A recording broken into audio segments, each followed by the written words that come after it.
So Elon Musk wants Twitter. Twitter leaders don't want Elon. Shareholders kind of want Elon, but also kind of don't want Elon. It's all very confusing. So let's talk about exactly what's happening and also compare exactly what Twitter wants to do versus what Twitter will look like under Elon Musk's reign. Behind the scenes, he thought, wouldn't it be kind of funny if I tried to buy Twitter? And this year, after buying over 5% of the company, he decided, you know what, I should probably disclose the giant position that I've built in Twitter. Then in an attempt to kind of kindly decline Elon's offer, Twitter said, hey, Elon, instead of buying the whole company, why don't you come on the board and you can help us make some of the decisions? And if he would have agreed to that ask, then he would have never been able to buy more than 14.9% of shares as written in that contract. And so he thought that that might impose a little bit of a problem with when he actually wants to make changes at the company. So he obviously declined. After him declining, Twitter said, no, you don't understand.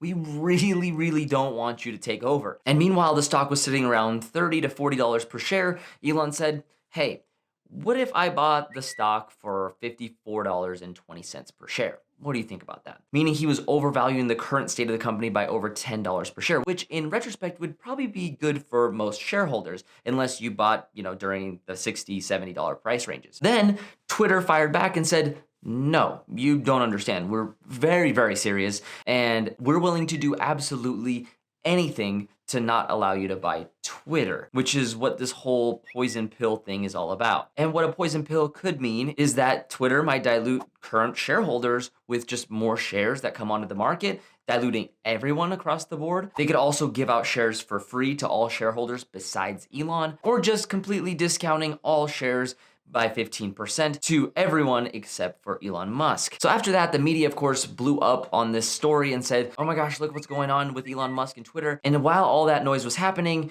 Elon went out and said, let me get some people to back me up and try to buy this company anyway. He then went and obtained over $25 billion for this acquisition from big financial institutions, including Morgan Stanley, Bank of America, and a few others. The remaining $21 billion that he needs to buy Twitter would probably come from equity financing, aka selling Tesla shares. Notably, the filing actually doesn't mention who will split the financial burden with Elon Musk, and it's obviously unclear how he's planning to pay them back, but most likely it's going to be from either selling more Tesla stock or from selling Twitter shares once they go to the moon. Now, if Elon Musk is able to pull this off, we don't quite know his plans with what he wants to do with Twitter.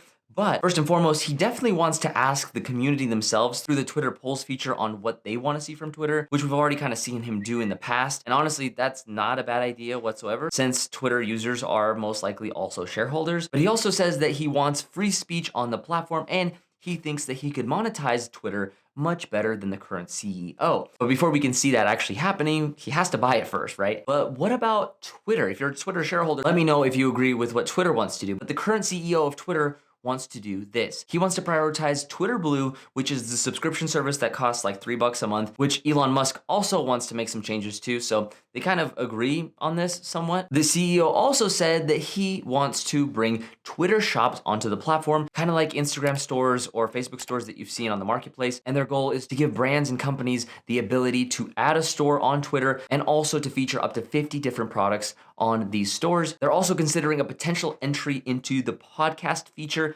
on Twitter, which would allow people to create and listen to podcasts directly from the app. They also want to prioritize a birdwatch program designed to combat misinformation on Twitter. And finally, they want to add additional marketing tools to get that sweet, juicy dollar like Facebook and Instagram has over the years. Now, Lamborghini. But what about tipping on Twitter, or maybe having cryptocurrency on Twitter, or maybe even prioritizing just a better home feed that actually shows you conversations and topics that you want to see? Obviously, this takes a lot of work on the algorithm side, but personally, I think that Elon might actually focus on these important issues, and maybe he will prioritize free speech on the platform as well. But now it's your turn. Let me know down in the comment section below how you think Elon would be as the CEO of Twitter. Do you think it would be good for him to take it private? And do you think this will be good for the company and its shareholders? Let me know your thoughts, and thank you guys all so much for watching. Don't forget to smash the like button, and also don't forget to subscribe if you haven't already. I'll see you guys in the next one. Peace out.